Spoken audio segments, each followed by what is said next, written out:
So here we are today, John from A1 Coating. So what we're going to do is do a quick walkthrough on how to set up a spray gun. And here we go. So what I like to do is I always like to run water through the spray gun before I start it, because if it's been sitting in the shed and you haven't bothered to clean it properly last time, you're going to get a little bit of paint around your ball bearing that'll stop all your paint from going through, and it's going to block up your gun, and you're going to end up overheating your pump and blowing up your pump. So then you're going to damage your spray gun.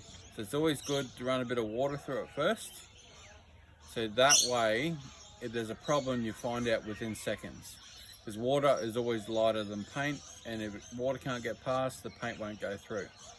So what we do is we get a little bucket of water. So on the side of your gun, you got your bleed valve. So what you want to do is put your feeder into the water, pump it through the bleed valve.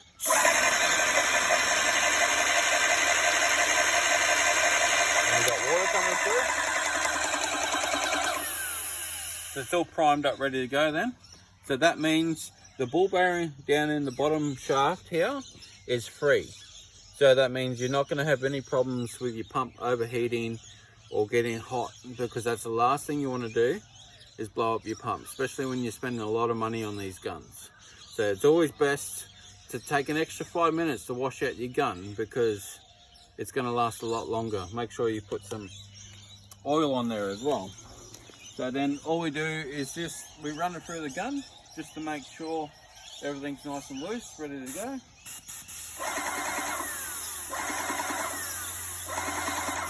Yeah.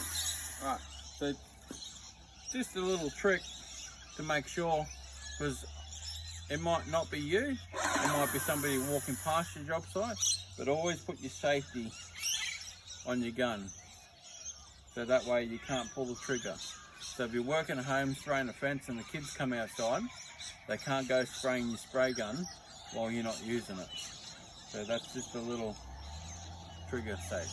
Alright, there we go. So what we're going to do is we're going to drop it in some paint now.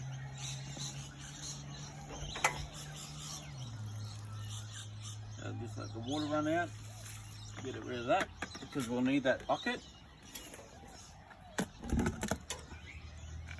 We have our paint that's already pre-mixed. So we drop it straight in the bucket.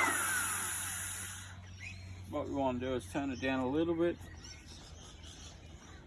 Alright, so we're going to use our bleed valve again. See how we've got the water coming through? So now the pump started to kick in. You'll see the paint coming through.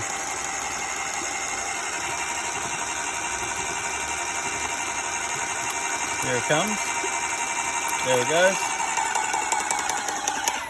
So what we want to do is just get the colour coming through. So there's still a little bit of water in the line, but what we can do is put that straight in the paint and just bury it in there and turn it on slowly. Don't turn it on fast. Remember, it's under pressure.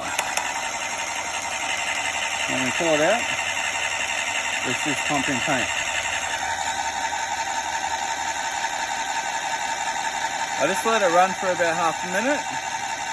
That way all the paint is going through the pump, so it's all coated up. It's got rid of any other colour that has been in the gun beforehand. So we're done with that. So what we want to do now is we've got to run the paint through the main line. So we grab our gun, we take off the cradle, and turn your tip to the side. Hang on.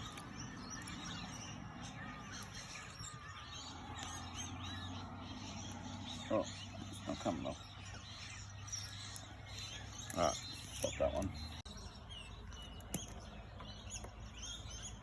So here we go. We've got the cradle off with the tip, because it's always easier to do it without the cradle and the tip on. So the main thing is to run the paint through the gun. You remember there's water in this line, and it's going to be under pressure. So as soon as you squeeze that trigger, it's going to jolt you and shit's going to go everywhere. So what you want to do, turn off your machine. So there's a switch on the back, so we turn that off. Hold your bleed line, slowly release your bleed, releases the pressure out of the line. And then that's got next to no pressure on it. Alright? So then what you can do is grab your gun, take your safety off, release your gun.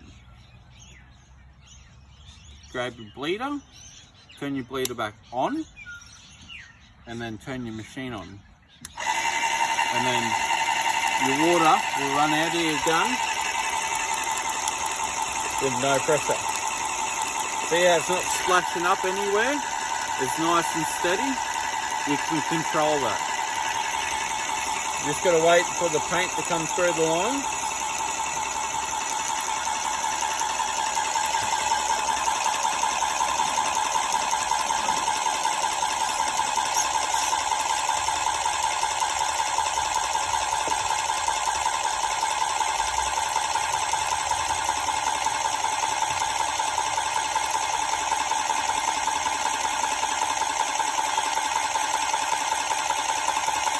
And we got paint coming through now, so we stop it there. Because we don't want to waste too much paint. If there's a little bit of water left in the line, that's fine. So we want to repeat that process now, because we want to make sure the water's out of line before we spray in the wall. Otherwise you're going to get your paint running down the wall. So we turn it off again. We hold our bleeder. We release the pressure slowly. Alright, and then we have our gun. You should be fine because everything's turned off. You turn on your gun. See how there's a little bit of water that's come out? So it hasn't fully mixed in your line yet. So what you do, turn your bleeder back on, and then you turn your gun on. And then you got paint coming through within a couple of seconds. Then you get a nice steady stream of paint and a little bit of water in your paint. So you get next to no water in your paint. And you screw your cradle on and you're ready to paint. Have fun painting.